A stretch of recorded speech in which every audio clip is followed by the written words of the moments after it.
Again, everybody, for those of you that are just joining us, welcome to the Sea Otter exhibit. My name is Ariana, and I'm one of the naturalists here at the Monterey Aquarium, and this afternoon I'm being joined by my two friends from our animal care team. They're going to be doing a feeding and training session for our otters. Let me go ahead and introduce you to the girls. Let's start off with the otter on the right-hand side with my friend Candice. That is one of our resident brunette Selka. Then over on the left, working with my friend Jessica, that is our longest otter Kit.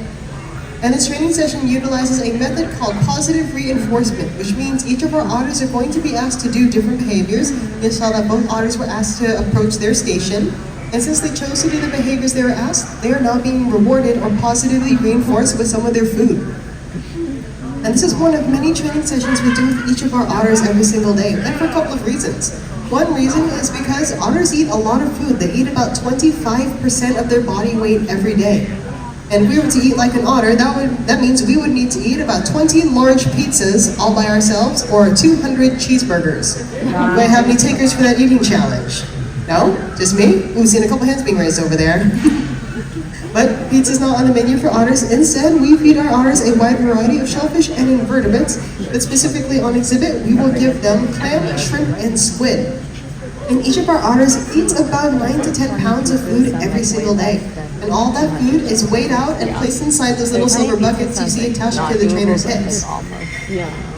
And another reason why we do these training sessions is to form very strong and trusting bonds between our otters and their caretakers here at the aquarium. There are two different types of behaviors we would ask an otter to do during these training sessions. One is a husbandry or animal care behavior. Those are behaviors we ask the otters to do to help them in their day-to-day care here at the aquarium. Because there will be times where we either need to move the otters on and off exhibit, so that way they can either visit our Dr. Mike, our resident vet. We got one of our otters stepping up on the table there. But there will be times when we have to take our otters to our resident vet, Dr. Mike, or even take them behind the scenes to our Sea Otter Rescue Program. So in order to do that, we do these training sessions to build those very strong relationships, and there's actually one of those animal care behaviors there. You see Kit is being asked to follow that little blue and white buoy on a stick, and she hopped out of the water. And that is what we call a target. Each of our otters has been trained to touch their noses to that target or to follow it, like in Kit's case. And by doing so, that allows us to lead the otters to different parts of the exhibit or to have them hold different positions so we can either examine them or administer care. That's also another type of animal care behavior we would do. Because there will be times we have to give the otters either medication, vitamins, or things to help them with their day-to-day care. That is where those husbandry or animal care behaviors come in handy. Because we do want the otters to be voluntary participants in their care here at the aquarium. So what you're seeing today is actually a behind-the-scenes look at the work we do with each and every one of our otters. And the other type of behavior we would ask the otters to do is something called enrichment behaviors. You saw one of those behaviors a little earlier when Kit stepped up onto that little floating tan table. And enrichment behaviors are things we do for the otters to keep them both physically and mentally stimulated while they're on exhibit. And you did see one of those enrichment behaviors a little earlier with Selka. You saw she was asked to swim to different windows. And by doing so, that allows Candice to get a good look at her body, but to also see her mobility. And then we go some more of that target behavior with Kit. You did see a little earlier how she presented her paw to Jessica, and that is yet another husbandry or animal care behavior. Because by checking the otter's paws, they make sure that their paws are nice and healthy, because that is pretty much the only skin that's exposed on their body. Now you can see Selko's has to come up out of the water there.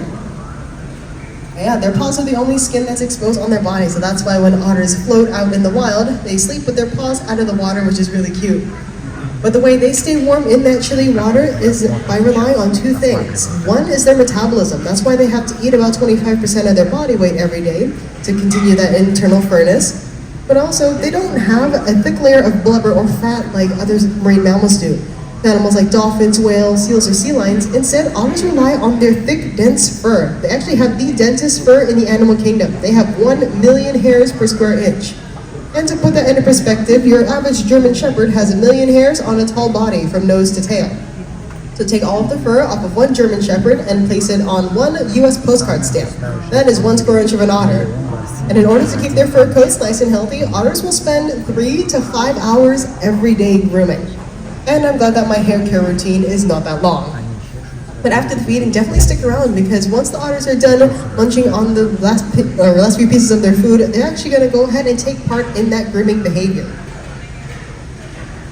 And you also may be noticing that there are some very interesting items that are floating in the exhibit. For example, that tan table, the little tunnel, and even some of those toys floating in the water. And those are what we call enrichment objects. Now, I talked about enrichment behaviors a little earlier, but we also give our otters enrichment objects, and they serve the same purpose. They help keep the otters both physically and mentally stimulated. Over on the right-hand side, you saw Kit was asked to go ahead and retrieve one of those toys. And that is an enrichment behavior because that allows her to practice that natural foraging and feeding behavior. There we go. Well done, Kit. But by asking the otters to retrieve those toys, that helps mimic their natural foraging behavior when they're out in the kelp forest looking for food. Looks like she might ask her to go ahead and find another toy. Oh, she picked an easy one. But those toys would actually be filled with some of their food because out in the wild, otters are known as tool users. They use their strong jaws, sharp teeth, and even rocks to break open the hard shells of their prey items. But here at the aquarium, we learned the hard way that whenever we did give the otters their food with the shell still on, for example, those clams, their favorite tool actually ended up being those exhibit windows you're looking through. Yep, they ended up scratching and scuffing all of those windows with all those hard rocks and shells, and it actually made it hard for people to see inside the exhibit, and also made window maintenance very difficult for us. So we learned our lesson, and we'll give them the soft and squishy parts of their food while they're on exhibit, like during these training sessions. But we do want the otters to practice that natural foraging and feeding behavior. So that is where those enrichment toys come in. We'll go ahead and place some of that food inside those toys to allow them to bang it up against the windows to their heart's content without damaging them. But they're still able to work and problem solve to get their food out. And for those of you that have pets at home, you probably might recognize some of those toys. And some of them are very similar to the dog toys you might give your dog at home.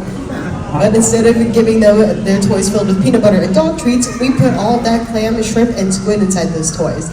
And to help satisfy their crunch craving, we will even give the otters ice to chew on. So that way they get that nice satisfying crunch since they're not crunching through a shell on exhibit.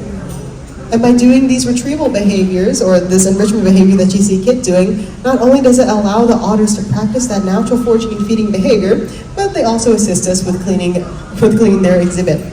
So for all the kiddos that are with me here today, you can take a page out of the Otter's playbook and help your parents clean up your room, as our otters pick up their toys as well.